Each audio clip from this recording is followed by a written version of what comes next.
విడుమొరటోడు అని వాళ్ళు వీళ్ళు ఎన్నెన్ని అన్న పసి పిల్లవాడు నవ్వాడు.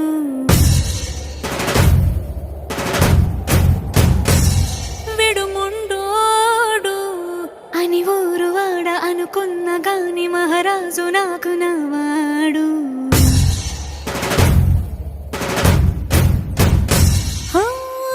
మాట పెడుసైనా మనసులో వెన్న రాయిలా ఉన్నవాడిలోన దేవుడెవరికి తెలుసును నాకన్నా. సూసేకి అగ్గిరవ్వ మాదిరే ఉంటా